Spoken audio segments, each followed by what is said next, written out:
Voilà, donc ici, on a fait une succession d'opérations avec on avait une facture. Voilà, on avait le renvoi. La deuxième étape, c'était le renvoi. Premièrement, c'était voilà, la facturation. Deuxièmement, c'était le renvoi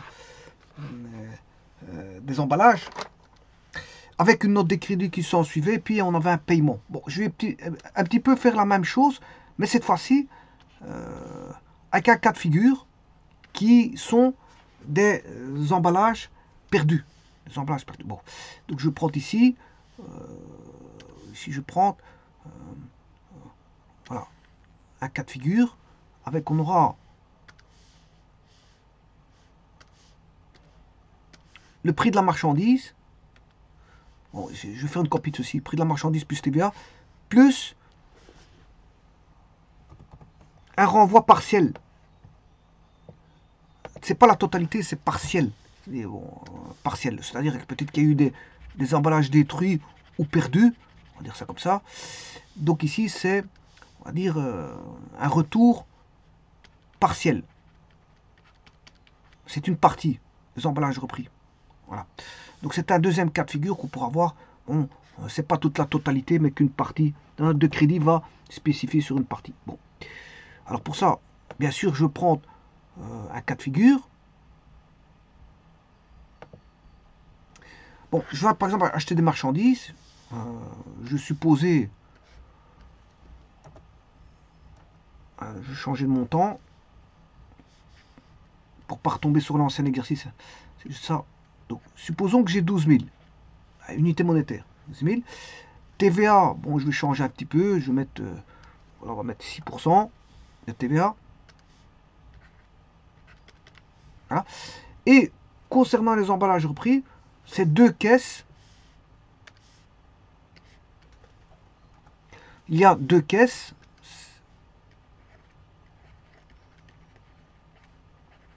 à, on va dire, 300 unités monétaires par caisse.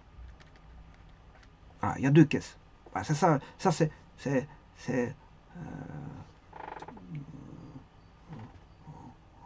bon, quand je dis par caisse, une caisse, c'est une pièce. Hein. C'est par pièce. Deux caisses ou pièces, peu importe. On a deux caisses, avec un S, à 300 unités monétaires par caisse. Donc voilà. Alors, le paiement va se faire, on va dire, par un mois.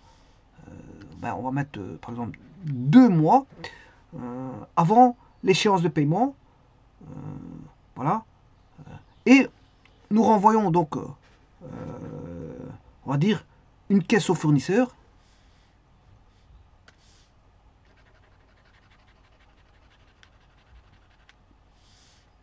On renvoie une caisse au fournisseur et l'autre est détruite, l'autre elle est cassée. Donc l'autre est cassée ou détruite ou perdue, peu importe. Voilà, on va dire ça comme ça. Et puis celui-ci vous fait parvenir, voilà, nous recevons du fournisseur la note de crédit correcte, bien sûr correcte, au renvoi d'un seul emballage, d'une seule caisse. Et puis à l'échéance, on paye. On paye à l'échéance. Donc, et bien sûr, il faut écrire les écritures comptables. Donc on renvoie, donc à l'échéance, on paye le fournisseur, bien sûr, par la banque. Alors vous voyez que les étapes, c'est celle-ci. Les étapes, c'est non pas le 1 mais le 2. C'est d'abord la facture, la note de crédit, puis on paye. C'est pas le cas 1 là-bas que vous voyez, facture, paiement, note de crédit. C'est facture, note de crédit, paiement. Ben, donc c'est ça que je vais faire. Donc avant toute chose, il faut faire la facture. Bon, la facture, elle est assez aisée. Bon, j'ai dit que j'avais 12 000. 12 000 de marchandises.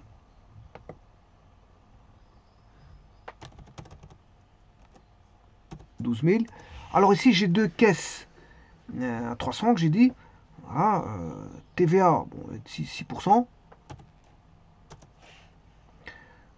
Emballage repris, deux caisses à 300. Ben, ça fait 600. Ah, 13 320. 13 320. Donc, ça, c'est la facture qui date du 3 janvier. 3 janvier, bah, ici, Achat de marchandises, 12 000. Voilà, ça c'est bon. Euh,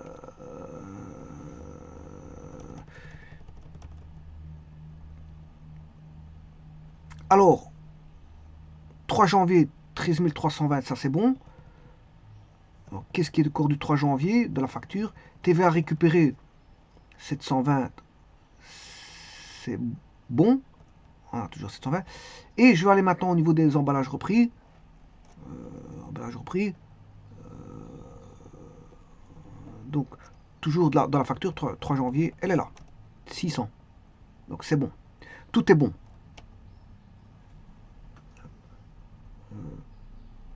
Tout est bon. Donc, la facture, elle voit les deux caisses. La facture entrevoit les deux caisses.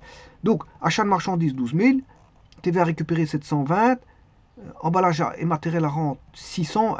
Donc, l'entreprise, quand elle facture deux caisses viables, valables, bonnes, en bon état. Alors, on renvoie tout en bon état. Donc, lui, elle facture tout ce qui est en bon état. Voilà. Donc, tout est envoyé en bon état. Hein, je vous le dis tout de suite. Bon, la fournisseur, c'est 13 320. Bon. Ensuite, là, il y a... qu'est-ce qui se passe? Entre-temps, ben, bon, le paiement, c'est 2 mois avant l'échéance, donc ça, c'est pas un problème, c'est vraiment après. On va dire, on va mettre ça vraiment à la fin. Donc, paiement, c'est le dernier point. Là, nous renvoyons une caisse donc, au fournisseur. Mais le problème, c'est qu'on en a cassé une. Notre entreprise en a cassé une. On est responsable de celle qui est cassée ou détruite ou perdue, peu importe. Mais en tout cas, il en manque une. Donc, il y avait 2 caisses à 300. Ben, il ne reste plus qu'une caisse. Ces 300 unités monétaires la caisse. Donc, voilà, la note de crédit va jouer sur une caisse et pas sur 2. Le fournisseur, il vous fera, voilà, payer, je veux dire, une des 2 caisses. Voilà, donc il vous remboursera une des 2 caisses, mais il vous fera payer la deuxième, une des 2 caisses. Parce qu'une caisse est cassée, une caisse est à ton retour. Donc, lui, le fournisseur va vous rembourser. Bon, ce qui est remboursable, c'est celle que vous avez ramenée. La caisse qui est en bon état. La caisse qui est en bon état, il la reçoit, ben, il vous rend la monnaie de la bonne caisse.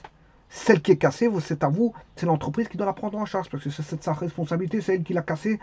Et voilà, c'est considéré pour le fournisseur d'un emballage perdu, voilà que le client doit payer. Dans l'entreprise, le client aussi, c'est l'entreprise. Voilà. Donc, l'entreprise, la fournisseur va faire une note de crédit, mais le problème, il faut faire passer ça en charge. Il y a une charge à faire passer. Alors, il y a une charge à faire passer. Bien sûr, on a perdu une caisse, voilà. Donc, dans les 600, c'est attention qu'ici, c'est 600 pour la facture. Là, on a la note de crédit qui arrive le 10 janvier. Ben, là, l'emballage non repris, ben, une caisse est cassée, lui, il va vous rembourser qu'une seule. Voilà, il vous rembourse que 300. 300. Donc, le 10 janvier, il y a 300. Donc, ce qui veut dire qu'il faut faire passer dans un compte de charge la perte.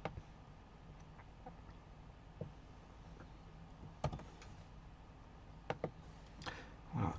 Alors, je peux vous dire que c'est un compte de charge qui est le charge d'exploitation diverses. Charge d'exploitation, c'est le compte 643. 643, charge d'exploitation diverses.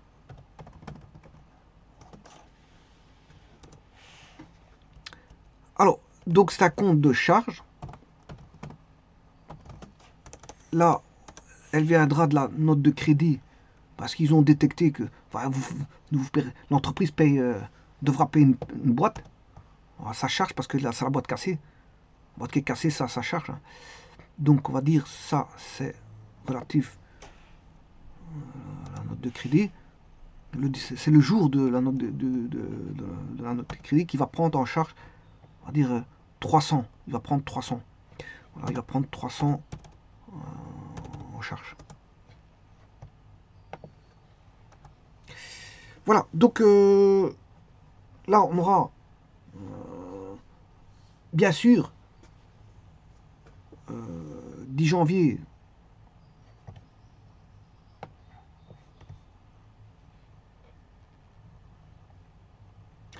là, on aura 300, 300, emballage à, voilà, ça c'est bon, mais il y a des écritures supplémentaires à écrire.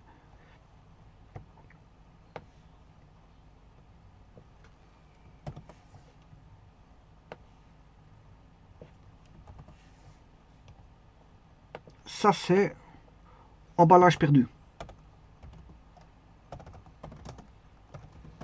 Bon, avant toute chose, je vais regarder, bien sûr, là c'est fournisseur à emballage. Il y a plus de 600 mais 300. Voilà, le fournisseur va faire, voilà, 300 fournisseurs à emballage. Alors le 10 janvier, c'est le 10 janvier, oui, c'est l'opération numéro 2. Donc fournisseur 10 janvier 300, ça c'est bon. Emballage à rendre 10 janvier 300, voilà c'est ça. C'est ça. Alors maintenant, il faut prendre en charge l'emballage perdu. Ben ça c'est une charge d'exploitation. Donc c'est toujours, on va considérer à partir du 10 janvier, c'est le jour qu'on constate qu'on a un emballage perdu.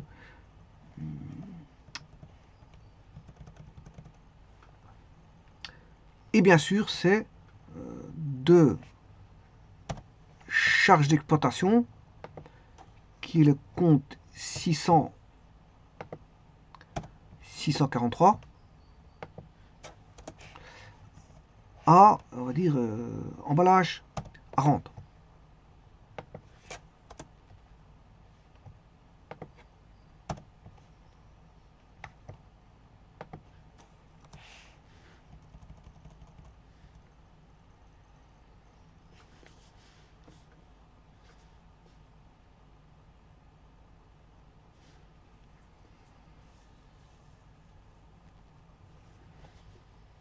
Voilà. Alors, bien sûr, c'est charge d'exploitation et matériel à rendre, c'est du 10 janvier.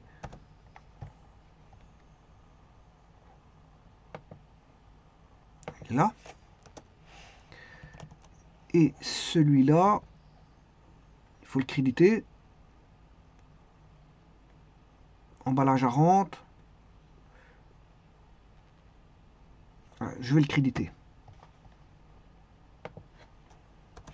Ah, c'est fait. Il est crédité. Emballage à rente, je l'ai crédité. Voilà. Bon, alors maintenant, ces deux écritures-là, on aurait pu les simplifier. Voilà, vous aurez compris que je peux écrire charge d'exploitation, fournisseur. Je peux les simplifier. Je peux faire de ces deux opérations, je peux en écrire qu'une seule, qui serait la suivante. C'est une écriture bis. L'écriture bis, c'est de mettre ça en une seule écriture. Donc j'écrirai 440, 643, voilà,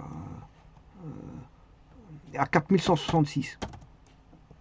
Donc c'est-à-dire qu'ici, on aurait 440, c'est fournisseur, 643, charges d'exploitation diverses, à, on va dire, emballage à rendre. Voilà. C'est une écriture bis, c'est bon. Je résume ces deux-là en une seule. Donc à ce moment-là, fournisseur, ce serait 300. Voilà. Charge d'exploitation diverses, c'est aussi 300. Mais là, à ce moment-là, emballage à rente, ce serait 600. Ce serait 600. Bon, on pourrait écrire ça. Hein. Bon, c'est un résumé de ces deux-là. Je peux, à la place de faire des écritures, j'en fais qu'une seule. Voilà. Donc c'est une seule écriture à la place de deux.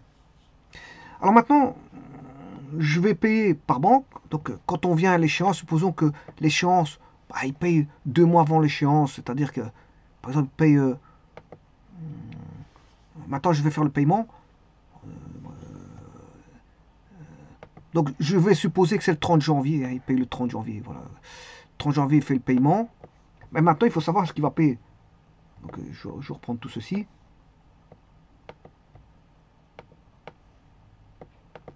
Qu'est-ce qu'il va payer par banque?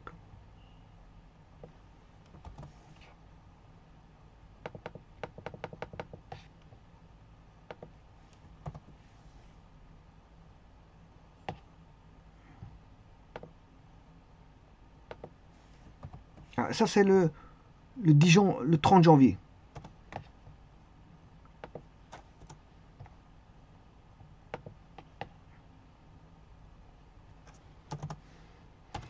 Supposons qu'il paye le 30 janvier.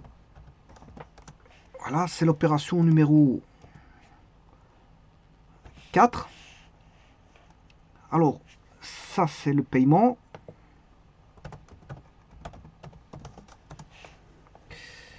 Alors, on va payer par la banque.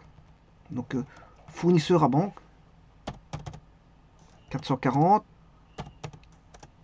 La banque va être créditée. 550.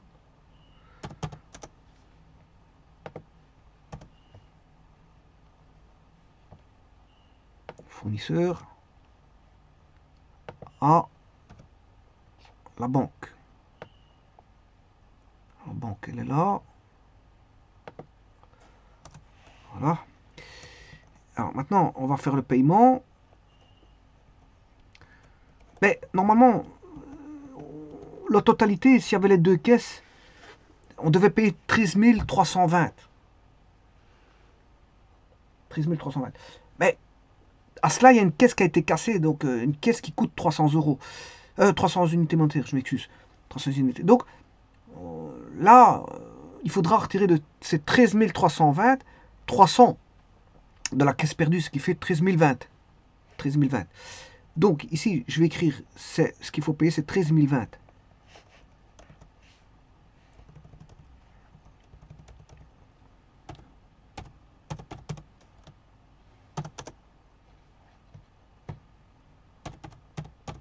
Là, je vais écrire les écritures. Banque, crédité 13 020. Et ça, c'est le 30 janvier.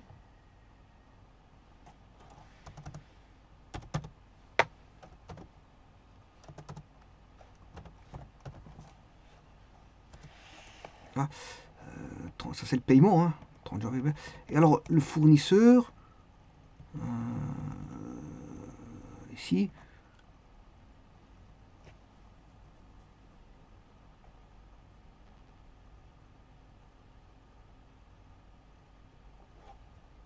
30 janvier, «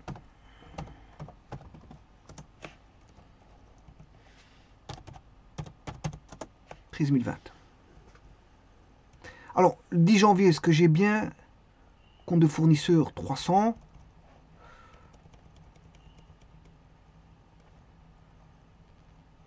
Non, ici, c'est pas 13 020, c'est 300. C'est 300. «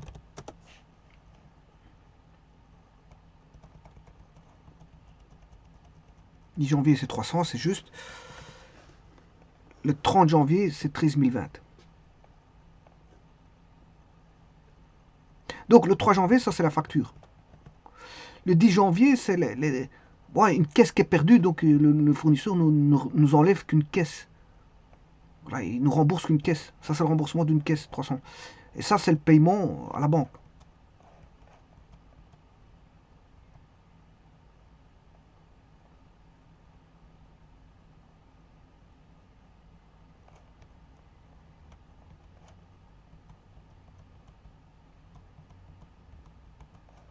Par contre, ici, le 3 janvier, ouais, c'est 13 320.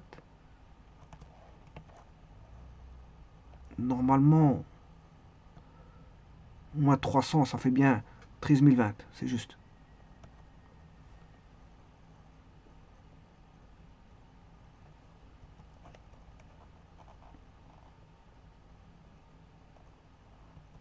Donc, vous voyez que dans les emballages, le solde n'est plus nul. Hein. Le solde, c'est 600. Les débiteurs, 600 moins 300. C'est un solde débiteur.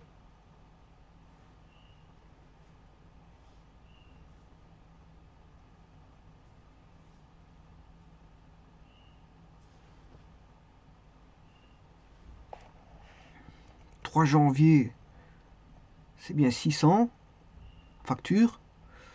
300, voilà, il nous rembourse 300, emballage à rente, donc on a perdu une caisse voilà, sur les deux. Donc on est remboursé que par la note de crédit que 300. Voilà, donc il y a un solde de 300 qu'on a perdu ici. Voilà, c'est un solde débiteur. Et ces 300, ils sont pris en charge par le compte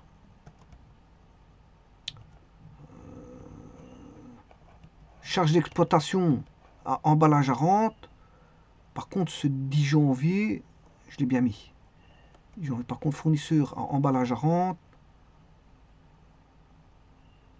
Il y a quelque chose qui ne va pas.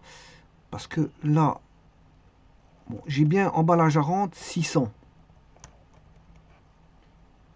Ici, le 3 janvier, il est de 600. Ouais. Ensuite, le 10 janvier, fournisseur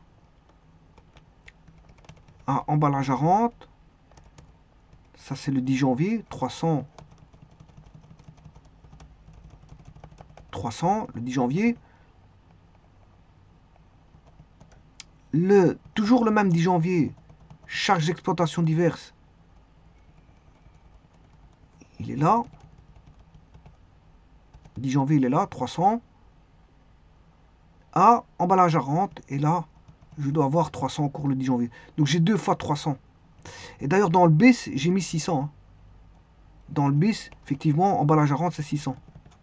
Donc ici, voilà, il est soldé. J'ai un solde nul. Parce que là, je remets le même jour, 300 plus 300, ça fait 600. Mais malgré tout, je vais quand même mettre voilà, les deux écritures. On sait bien que ça fait 600. Hein. Et là, on a bien un solde nul. Parce que j'ai 600 d'un côté, 600 de gauche. Donc ce compte-là, emballage à rente, il est soldé, on ne doit plus rien. Simplement, on a pris en charge une caisse cassée ici, ou perdue, ou détruite, qui est de, voilà, 300. Il est bien pris en charge.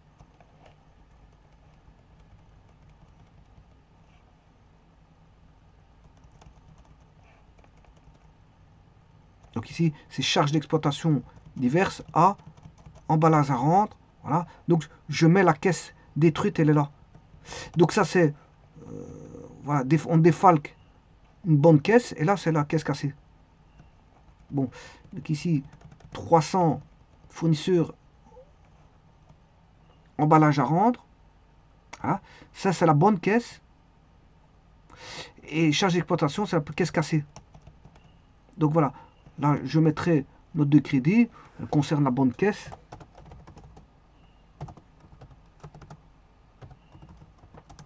Et là je vais mettre la caisse emballage perdu, caisse cassée.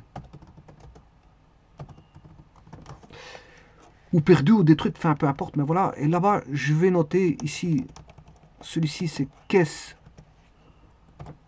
bonne caisse. Et celle-ci, caisse cassée.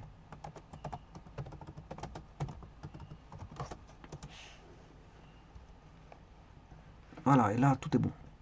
Là on a bien un solde nul. La banque, bon, c'est un solde créditeur dans ce cas-ci. Là, TVA récupéré, c'est un solde débiteur, mais comme on a dit, en fin d'année, on aura une régularisation de ce compte TVA. Achat de marchandises, voilà, c'est 12 000, un solde débiteur. Ici, c'est un solde nul, ouais. Charge d'exploitation, c'est un solde, il est solde débiteur.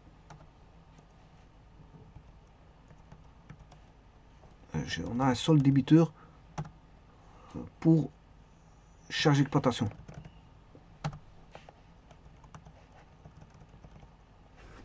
Donc on a un solde débiteur ici. égal à ceci.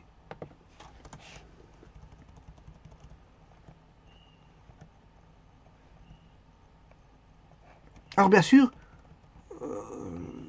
ici, ça c'est la bonne caisse, hein, c'est une bonne caisse. Hein. C'est la note de crédit, voilà, c'est la bonne caisse restante. On prend en compte la bonne caisse. La seule caisse cassée, elle est là. Ça c'est la caisse cassée.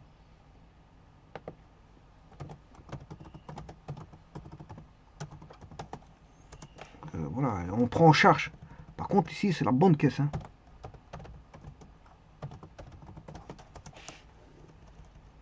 La note de crédit c'est relatif à la bonne caisse.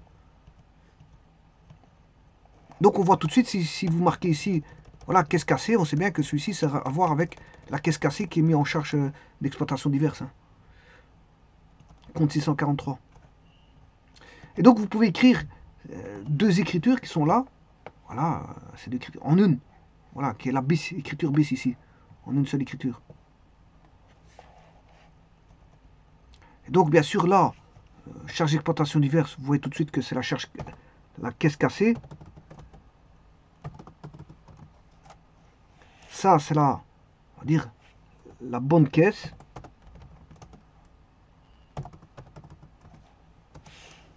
Ah, et puis, la totalité de la mauvaise caisse et la bonne caisse, ça donne la totalité des caisses. C'est le total des caisses.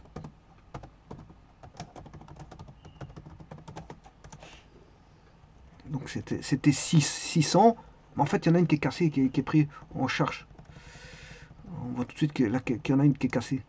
Voilà. Et le paiement, ben, il s'effectuera avec une caisse en moins. C'est le total moins une caisse. Une caisse rendue, on a été payé. Mais une caisse perdue, ben, on la prend en charge. On doit, voilà, c'est dans les charges. Il faudra la payer, bien sûr. Hein, parce que je vous rappelle qu'ici, je n'ai enlevé que dans le paiement que 300. Voilà. Qui est la caisse cassée. Là, on a dans ça la charge de la caisse cassée, 13 300. Non, on devait, voilà, s'il n'y avait pas rien qui était cassé, on avait 13 320 là. Mais comme une caisse cassée, c'est 13 020.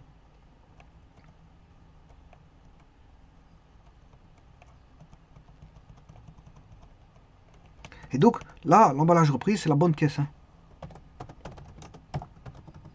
Normal, c'est remboursé, on rembourse la bonne caisse, pas la. C'est le client qui prend la caisse cassée. Au travers du charge d'exploitation et du paiement qu'on fera par la banque. Il faudra enlever 300 voilà, qui sont pris en charge par le compte charge d'exploitation.